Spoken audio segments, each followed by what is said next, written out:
Мына ушундай эң сонун жагымдуу жанери кеткен чыгармадан кийин эфирибизди алып уламакчыбыз. Дагы көрүп кутмандуу таңыңыздар менен, урматтуу көрүүчүлөр. Барыңыздар экранга жакыныраак келиңиздер демекчимиз. Себеби дегенде биздин өзгөчө конокторубуз келип өзгөчө маектер уланган отурат. Ага чейин дагы бир нерсени эскертип айткым келип турат. Кесиптеш, эгерде кандайдыр бир суроолоруңуздар болсо, же болбосо жакын инсандарыңызга болгон жакшы сөзүңүз, куттуктоолоруңуз болсо, биздин экран алдында турган WhatsApp номерлерибизге өз билдирүүңүздөрдү калтырсаңыздар, эфирден жаңыртып, түз дарегине жеткирип бермекчибиз. Андан тышкары биздин эфирди кайсыл жактан көрөм деп турган болсоңуз, азыркы учурда сыналгынын жанында туруп көрө албай калган болсоңуз деп атайын, биздин көрүүчүлөрүбүз үчүн YouTube'дан Жылдыз Тайм деп канал ачканбыз. Ошол жакка катталып, биздин бардык чыгарылыштарыбызды, кызыктуу маалыматтарыбызды, маектерибизди ошол жактан көрсөңүздөр болот. Андан тышкары азыркы учурда Facebook'ка кирип туруп, 7-канал деп жазсаңыз, ал жакта түз эфир жүрүп жаткан чагы. Балким сыналгынын жанында эмес, үйдө эмес, жолдо, же болбосо жумушта болуп биздин эфирге сыналгынын жанынан көрө албай калган болсоңуз деп атайын, ачкан болчубуз. Сөзсүз түрдө Facebook'ка кирип 7-канал деп жазып, ал жактан түз эфирден көрсөңүздөр болот. Ал эми биз болсо Коттоо студиябызга келип калган өзгөчө бир коногубуз бар, өзгөчө бир таланттын ээси десек болот. Кесиптеши тааныштырып өтсөңүз. Ооба, көп кырдуу талант десек болот. Өзүбүздүн агабыз, продюсер, режиссер, актер, сценарист Сапар Сайнарзаров бүгүн бизде конокто. Кандайсыз ага? Саламатсызбы? Кош келипсиз. Кандай келип алдыңыз? Жакшы келди, рахмат. Келиңиз, эң алгач элибиз менен амандашып алсаңыз. Ассаламу алейкум, кыргыз элим. Кутман таң. Кайсы камерага караш керек? Бул жакта. Мен айтсаңыз деги эле биздин салтка айланган сурообузду берели. Таң эртең негизи эрте турасызбы же бүгүн бир аз эртерээк тургузуп койдукпу? Кыйнап койдук. Күндө эле эрте 6-да турабыз, анан жанагы мусулмандын парзы дегендей аны аткарабыз, анан балдары садикке дегендей. Эң сонун. Демек бүгүн эрте туруу сизге оорчулук жаратпапты, адаттагыдай. Адаттагыдай, күндөгүдөй. Эң сонун. Анда кесиптештериңиз Сапар агабыздын чыгармачылыгында кандай жаңылыктар болуп жатат, кандай тасмаларды жаратып жатасыз? Акыркы тасмабыз бул Жеңе деген кинокомедия. Буюрса 7-марттан баштап бардык кинотеатрларда, азыркы учурда пост-продакшн деп коет, монтаж болуп атат учуру. Буюрса мартта көрөсүздөр. Жакшы, азаматсыз. Деги эле мен чынын айтканда бала кезден эле сиздин тасмаларыңызды көрчү, сизди тасмалардан көрчүк. Деги эле баягы мыкты инсандар катарында бир инсансыз десек болот. Акыркы тасманы тартып атканда кандай оорчулуктар болду негизи? Кандай идеялар бар ал жакта? Элдерди таң кала турган, может быть, жакшы бирлери бар, экшендар бар, комедия. Эмнелер менен коштолот? Коштолот. Бул адаттагыдай эле кайра эле үй бүлөлүк кинокомедия. Мен акыркы учурларда бүт эле үй бүлөлүк кинокомедия тартып жүрөм. Бул аты Жеңе, айтып аткандай эле. Бул жерде буга чейинки кинолорумда кайнене менен келиндин ортосундагы мамилени берип келсек, бул жерде келиндердин ортосундагы мамиле. Бул жерде 3 келин болот, 3 келиндин ортосундагы мындайча айтканда абысындардын чыры десек болот, бирин болгон сыйы, ар кандай учурларды. Азыр айтсам кинонун баарын айтканга туура келип калат, ошон үчүн. Анан айтып калдыңыз, азыркы акыркы учурда көбүрөөк үй бүлөлүк темага көбүрөөк басым жасап жатам деп. Эмне себептен? Бул өтө узун окуя. Эгер айта турган болсок, бүгүн кечке 7-каналдын эфирин чокко чыгарганга туура келет. Кыскача айтканда, билесиздер, мурда мен актер болчумун. Тасмалардан көрчүбүз. Чыгармачылыкка мен өзү биринчи каскадер катары кадам таштап, биринчи анан актерлук, анан жашоодо бир себептер болуп, актерлук токтотуп, чыгарма режиссерлукка өткөнгө туура келди. Анан ошондо кыскача айтканда бул баягы биринчи өтүш максаты бул Аллахтын ыраазычылыгын алуу. Себеп дегенде биз искусство адамдары чыгарма менен, же болбосо ыр менен, же сиздер ошо телеканал аркылуу же кино аркылуу биз элди тарбиялаганга мүмкүнчүлүк бар да. Ошого үй бүлөлүк кинокомедиямдын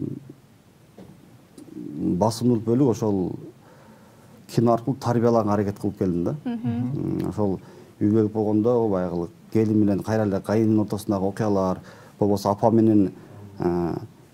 менен бала, ортодо кайра эле келин. Ушундай учурлар биздин кыргыздардын жашоосунда көбүрөөк бизге жакын да. Анан ошон үчүн ушул теманы тандап, ошол аркылуу көптөгөн кинолорду тартып атабыз. Анан дагы бир суроомду берейин, уруксат берсеңиз. Эң алгач баягы актерлук менен таанылгам дедиңиз. Чындыгында биз дагы тасмалардан көрчүбүз. Анан эмне себептен режиссерлукка өтүп кеттиңиз? Эмне себеп болду? Мага көбүрөөк ошол биздин тил менен айтканда камеранын артында иштеген жагат экен. Артында себеп дегенде эми актерлук болгондо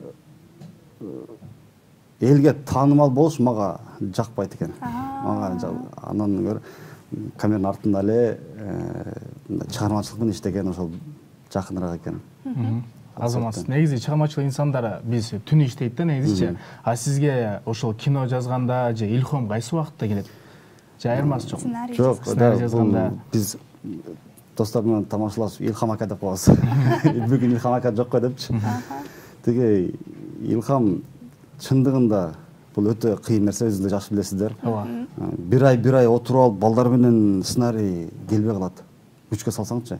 А бул өз учуруна келе берет, баскан турганда жазып кое элечи. Бирок аракет кылабыз отуруп алып жазганга, бирок ошонсо дагы Илхам жок болсо 1 жыл, 1 ай, 2 ай айтыш кыйын. Анан деги эле ошол кайсыл тасмаңыз болду көбүрөөк убакытты талап кылган? Бизде бардыгы эле бирдей го дейм. Мисалы 1 жылдай даярданып, же болбосо бир сценарий жазып атканда башка бир сценарийге идея келип калат. Анан өзүбүздүн студиябызда доскалар бар. Ар теманы жазып коебуз дагы, анан идея келсе жазып эле андай чогуу эле бүтө берет. Атайын бир команда менен иштейсиздер. Өзүбүздүн командабыз бар. канча адам бар ал жакта? Азыр 5 адам. Командада 5 адам. Ар бир өзүнүн жумушу бар. Бири сценарийный команда, монтажный дегендей, операторлук ушундай. Ал эми жогоруда айтып калдыңыз, жеңелер тасмасы азыркы учурда монтаждалып жатат деп. Кайсы убактан баштап чыгып калат? Буюрса 7 марттан. 7 мартта. 7 марттан. Туура. Сабарбек, айтсаңыз, дал ушул убакытка чейин канча кино чыгардыңыз? Деги эле Кыргыз элибизге канча тасма тартууладыңыз? Ошону санап турмун. Ачыгы. Анда эң алгачкы кайсыл тасманы тарткансыз? Режиссер катары. Өзүңүздүн. Бул Бунт деген кино. Мүмкүн билсеңиз керек, Ошто Тамашо командасы бар. Донейм деген команда болчу. Ошолор менен биргеликте бир ошо биринчи үй бүлөлүк кино комедияны ошолор менен чогуу тартып көрдүк. Анан Ошто тарттык. Ошо июль айында 2017 орозо айы болчу биринчиден. Экинчи ошол убакта күнүн эң ысык күнү орозо болуп калып, бир айдай бир особняк алып ошолчо жашап тартып өтө кыйын болгон. Ошол учурда кызыктуу болгон. Андан тышкары балким негизи эми камера артында иштеген инсандардын бул өзгөчө бир мойнунда жүктү бар десек болот. Баягы биз сахнага бул жакка чыгып сүйлөп коюш бизге оңой, бирок ошол эле учурда камеранын артында иштеген инсандардын түшүгү оорураак болот. Деги эле кандай кызыктуу учурлар болот тасма тартууда, тасма талаасында? Учур көп эле, мисалы Шемко учурун айтабыз да, ушул моментти мен эфирге бардым айтам дейсиң дагы. Эфир келгенде эле жок да. Жоопкерчилик чындыгында өтө чоң. Себеп дегенде мен көбүнчө сценарийди өзүм жазам.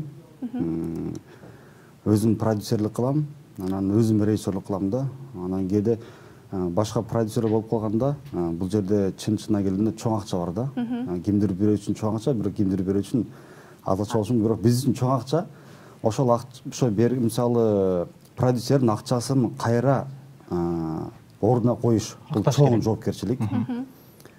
Экинчиден, ошол тартылып аткан актерлордун статус деп коебу, же дагы ошол сыяктуу мүмкүн ал тартылгандан кийин ошол кинонун баягы начар кино болуп калбаш үчүн ал да биздин мойнубузда жоопкерчилик. Анан кинонун айта турган ою, элге болгон тарбиялык жагын дагы мойнуңа аласың да. Чындыгында өтө жоопкерчиликтүү жумуш.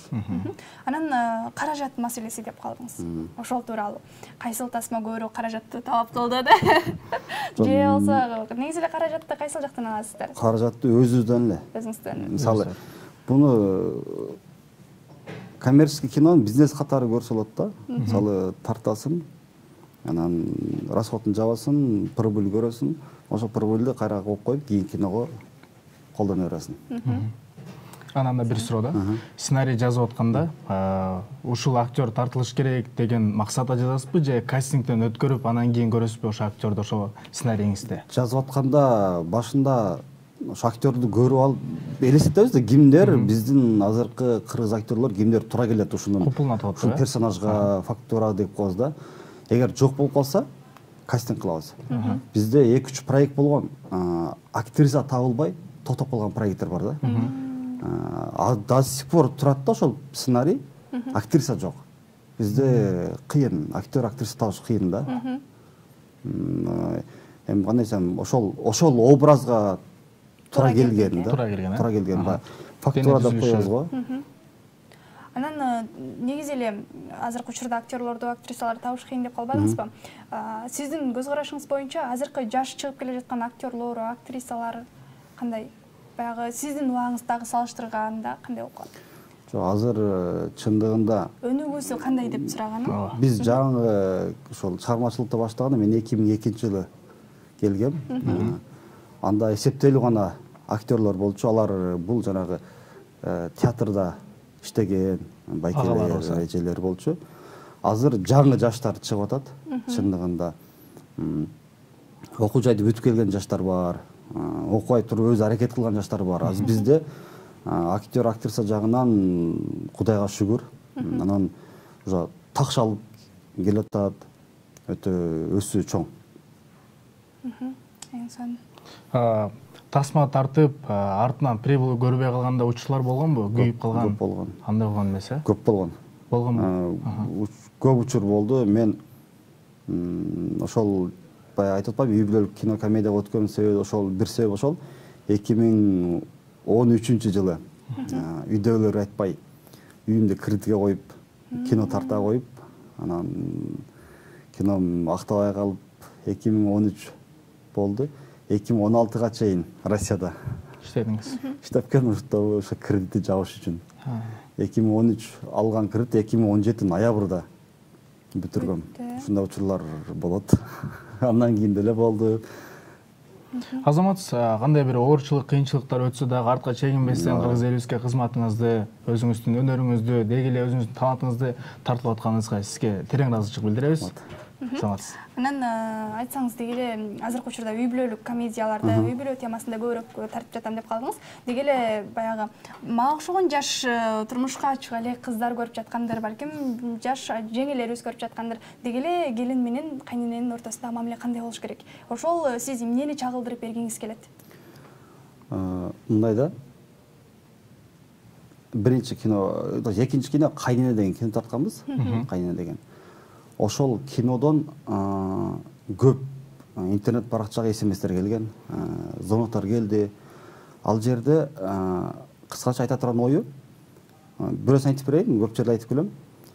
Бир үй бүлө күйөөсү, жолдошу, немесе келинчеги урушуп кетишет. Анан урушуп, чоң жаңжал болуп, эртеси экөө эки жолго түшмөк болот. Бирок түнкү саат 3. Анан 3тө каяка барабыз, андан көрө эртемеңече отуруп туралы экөө дивандын эки четинде, анан зеригип YouTube көрүп отурушат. Анан ошол жерде Кайнене киносун көрүп калышат экен. Анан кино көрүп бүткөндөн кийин күйөөсү келип, келинчене кечирим сурап, кечирип кой, мен туура эмес кылып жүрүптүрмүн, тигиндей мындай. Анан ошо келин жазат, сизге рахмат, сиздин киноңуз аркылуу биздин үйлөр сакталып калды депчи. Кандай сонун, э? Ошондой эле учур келин менен кайненин ортосунда. Ошол эле кайра Кайнене киносу. Кинону көрүп бүткөндөн кийин кайненеси келип, келинен кечирим сурап, келинем кечирип койчу, мен туура эмес мамиле кылып жүрүптүрмүн. Туура эмес нерсе кылып жүрүптүрмүн. Мен эми түшүндүм, мен өзүмдүн күнөөм деп. Кайра кайнене менен келиндин ортосунда мамиле чыңалып атат да. Анан ушундай кинолордон кийин ушундай кино тарткым келе берет экен да. Себеп дегенде бир үй бүлөнүн сакталып калышына биздин бир салымыбыз кошуп атабыз да. Деги эле айтсаңыз, идея калбай калганда кимге кайрыласыз, кимден сурайсыз, ким менен акылдашасыз? Мен көбүнчө идеяны болгон окуядан алам. Жашоодон, уккан билгенден, мисалы, эки адам сүйлөшүп атса деле таштап коем, мүмкүн бир сценарийге жазып коем. Маалымат болуп калат депчи. Болгон окуянын негизинде тартсаң көбүрөөк элге жакыныраак болот да. Ар бир адам өзүнүн жашоосунан ошол кинону көрөт дегендейчи. сонун. Анан дейле азыркы учурда жеңилер тартылып жатат дедиңиз. Андан тышкары дагы кандай жаңы тасмаларды тартайын деп жатасызбы? Буюрса быйыл 2024 2 планыбыз бар. Бул бири буюрса майда баштайбыз. Экшн комедия гаилер жөнүндө. Гаи бизче айтканда май деп коебуз. Май сотрудниктердин жашоосу жөнүндө бир экшн кинокомедия даярдап атабыз. Буюрса август айында чыгарабыз. Азыркы учурда ал даяр болуп элек. Ал сценарий жазып атабыз. Сценарий жазып атабыз. Ал эми экинчи тасмаңыз? Ал жанр такыр башка. Комедия дагы эмес, экшн дагы эмес, ал азырынча сыр болуп турсун. Биздин коллегаларга деле, элге делечи. Аны өзүнчө ошо октябрь айында чыгат, буюрса 24 октябрда. Сценарий жазып атканда болжол менен прибыль канча болсун деп, канча расход кетет негизи эле? Ошо эми расход эч качан айтылбайт, дайыма эле сыр бойдон калат, аны баары билишет. Киного акча салганда баардык эле кино продакшндар ушундай кылса керек, ошо салган акчаны жокко чыгарабыз. Себеп дегенде ал акча чыгышына 100% гарантия жок. Эч качан мисалы мына кино жакшы чыгат, мына кино хит болуп кетет же мына ыр жакшы болот деп эч ким алдын айтып албайт да.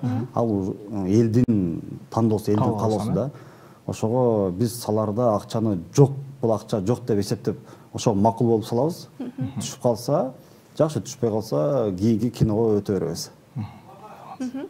Баягы убакыт учкан кош дейт. Дагы убактыбыз болгондо ар бир тасмаңыз жөнүндө кенен баарлашат элек, бирок убакыт деген убакыт экен. Сизге эркин микрофон берели, кыргыз элине болгон куттуктоолоруңуз, каалоо тилектериңиз болсун. Биринчиден силерге чоң рахмат чакырганыңыздарга. Жалпы эле 7 каналдын жалпы жамаатына чыгармачылык ийгилик, ошо кыргыз маданиятына салымыңыздар кошуп жүрөңүздөр. Элибизде токчулук болсун, молчулук болсун, тынчтык болсун, митинг, пикет деген болбосун, эң башкысы жетиштирбесинчи. Эң башкысы.